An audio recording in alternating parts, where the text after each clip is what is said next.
Hi everyone, welcome to the webinar for the two animal welfare specialist roles we're hiring, one on broilers and one on aquaculture. First, thanks for those who have already applied and those considering applying. Appreciate the time you're taking to put forward the applications and interest in the role and the Humane League. To get started, you should know who you're speaking with. I'm Ian Suki, Vice President of Global Programs, and I've been working with the Humane League for a number of years. And I'm joined by my colleague Mia. I'll let her introduce herself. Hi everyone, I'm Mia Fernyhough. I'm currently the Senior Animal Welfare Specialist with responsibility for laying hens. So the plan for the webinar is just to go through questions that have been submitted by the forms, and they may spark another question, or you maybe didn't get a chance to submit the question you'd like to ask.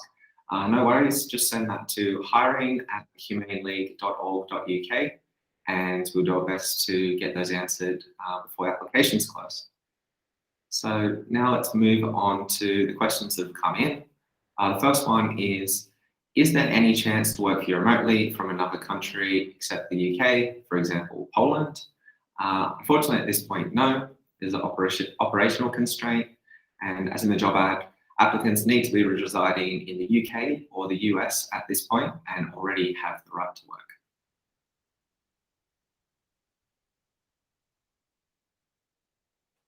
I think the next one's for you, ma'am. Okay, thanks, Alex. So why do I need a veterinary qualification for the role? So we don't necessarily require a veterinary qualification, but what we do want is someone with significant technical experience. So we'd be asking for either a veterinary degree, a master's in a relevant subject, so animal behaviour, animal welfare, animal management, perhaps, or equivalent experience. And the reason for this is that we're quite often engaging in high-level discussions with companies who know about the agricultural industry, and we need to be able to respond and challenge and advise in a way that's really kind of credible and robust and confident. So that's why we're asking for those particular experiences and qualifications at this time. Okay, there's another question. Are there any direct reports into this position?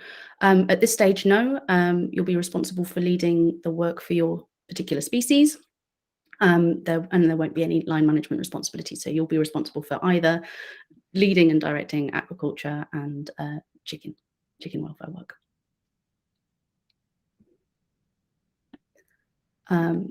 Okay, the next question, is flexible working possible? It is, and actually it works really well as a global team because we're all operating across different time zones. So there is the flexibility to work at times that suit you. So just as an example, in the UK, we have a 7.5-hour day. I work from 9:30 to 5, typically, with an extra hour at some point in the day, but people generally know that I'm available in those core times. So that's what we try to do, is kind of ensure that everyone knows when our typical working hours are, but they may be flexible to suit you. Perfect. Thanks, Mia. Another question, is the role new or has a vacancy become available? Both of those roles are new. The plan is to expand the team at remit. We are getting increasing interest on our broiler work and aquaculture work, not just within the Humane League, but within the Open Wing Alliance. So we want to help support groups and our colleagues when we're talking about this more technical work. And so the idea is to work alongside Mia, who has extensive knowledge about cage-free as well as animal welfare in general, and build our knowledge, internal knowledge on broilers and aquaculture to help us be a better part of alliances we're part of, and also lead relevant work where that makes sense. Next one's for you, Mia. What will a typical day look like in this role? Okay, well, I guess there is no typical day. It can be extremely varied, from kind of very fast-paced, quite immediate responses, requests for information or fact-checking, and that's particularly, I guess, from the press or the campaigns team. Sometimes we need a really quick turnaround.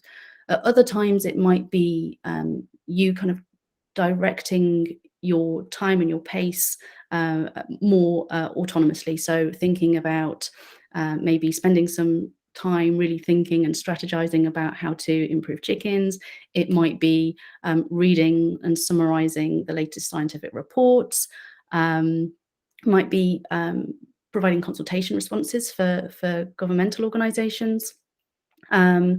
You may be part of roundtables or committees. We're really hoping that your roles will be part of those. We really want to help kind of inform kind of legislative committees. But as I said, it's very varied, sometimes fast paced, sometimes at a slower pace. And you know, for me, that really works. I love that combination. So yeah, hoping we find someone with similarly minded. Okay, the next question, I guess, is for me, Alex. So I was wondering what the general frequency or duration of travel is, and also where it's likely to be to. Again, I think this is a little bit like there is no typical answer for this, and it's probably been different recently because of COVID. So there's been a lot more kind of remote meeting with people, but I'm hoping that will start to change. It's certainly changing with conferences. So conferences are starting to be in person. So just as an example, I've attended one in Oxford. I'll be attending one in Edinburgh later in the year, and another in Warsaw. So that's all from kind of now to the end of the year. Of course, there's no requirement to attend those. It depends on whether they're relevant to your work and whether you are able to attend those too. Because we're a remote organisation, we do try to get together as a whole team so that we get to know each other and feel comfortable contacting each other and working together.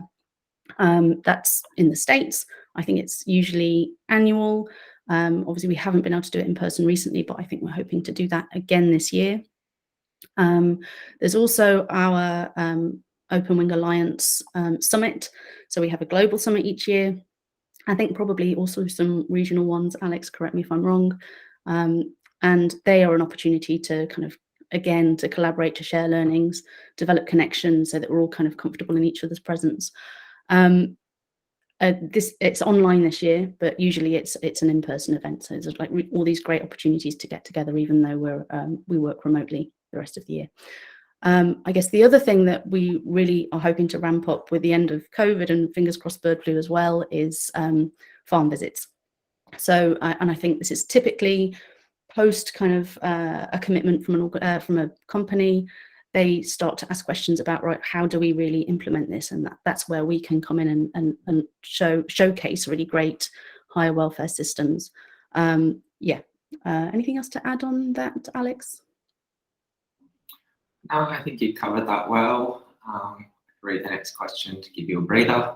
The next question is, are you meeting directly with companies, meeting and advising on welfare?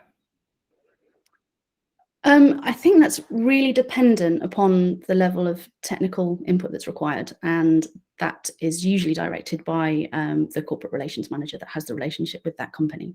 I think probably similar to the kind of visit situation. It's I think it's the discussions tend to be less technical early on when the corporate relations team is trying to get those commitments, but later I think when it starts to look at how we implement or how companies implement those higher welfare policies, I think that's when the animal welfare team will really start to have input.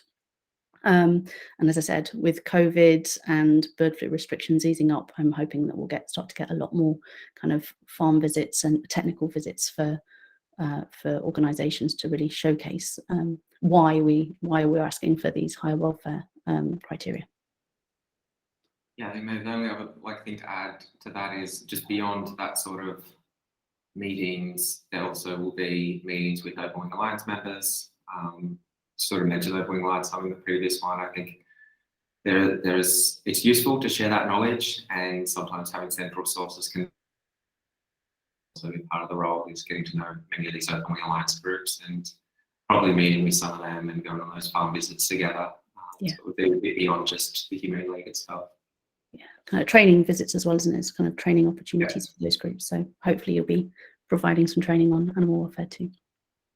The next question is definitely for me, and it's what's your management style? Well, so we're hiring 2 new animal welfare specialists to develop and have an animal welfare team, which at the moment is just me. And I'm really hoping that that's how we'll operate as a team. I like to kind of collaborate and reflect and reflect on each other's areas of work, really. So I'm hoping that there will be quite a lot of that. It's certainly not a top-down approach. I am, of course, my role is to provide guidance and reflection on your work and whether we are progressing in the way that we want to, kind of setting objectives and that kind of thing. But I think probably across the whole of THL, there's this kind of very collaborative approach. There's certainly, I certainly don't see micromanagement as a part of THL in the way that THL works. Which kind of leads us on very nicely to the next question, Alex, which maybe you can start on to give me a break from talking in my own voice. Can you describe the culture at THL? Yeah, I can describe the culture.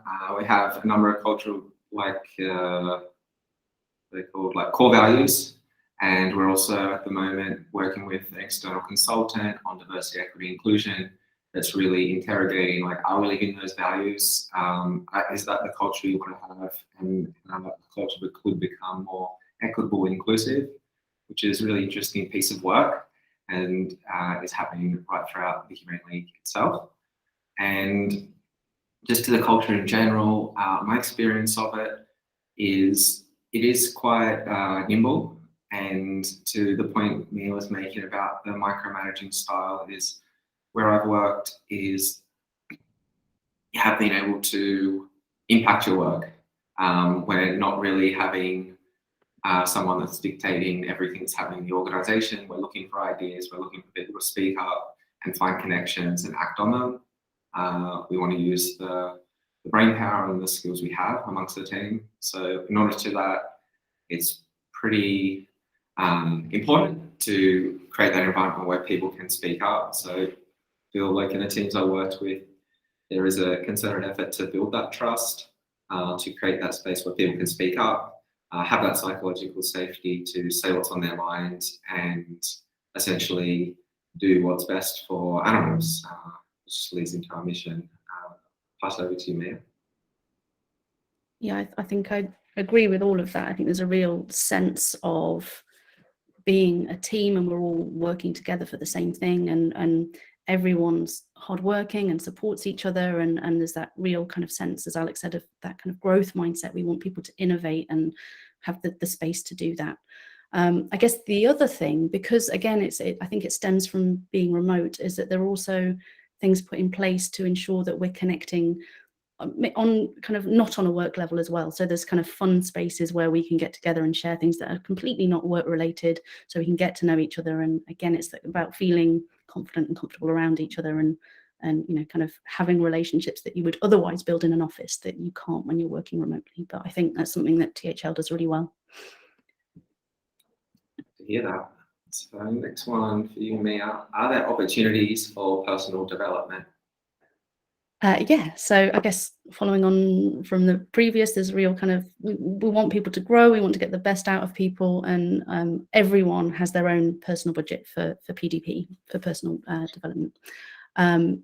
You can allocate that budget to your own learning opportunities. You can decide what they are, making sure that you can go on kind of, whether it's a conference or a training program, but one that suits the way that you work and the way that you learn and the things that you want to really achieve and the way that you want to develop. Can, of course, look at targeted areas together with your line manager, but really, it's, as Alex said, it's about people shining and growing themselves and not being micromanaged at all. So yeah, there's definitely opportunity for plenty of personal development. Cool. Then we can move on to the last question. What do you enjoy most about working at the Humane League? For me, I like just being a piece of the puzzle, a bigger machine. I think sometimes the work that I'm physically doing is made, like, by itself wouldn't really change anything, but working with colleagues and opening alliance groups and other external partners just amplifies that. So I just love having the possibility to make change and working with people that are also similarly inclined and seeing that change happen. I like the practical and pragmatism that the Humane League brings to its work.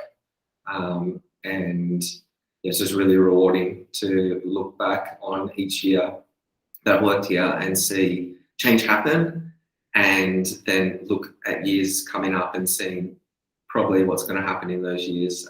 So I guess I like just that, I suppose, being empowered by colleagues to make change. What about you, Mia? Very similar, actually, Alex. You know, as a welfarist, that's kind of what I'm interested in, is those tangible changes, and we could definitely see tangible change. We have, you know, there's lots of kind of sharing of success, celebrating success, and you get this real sense of a community all working together to achieve the same thing.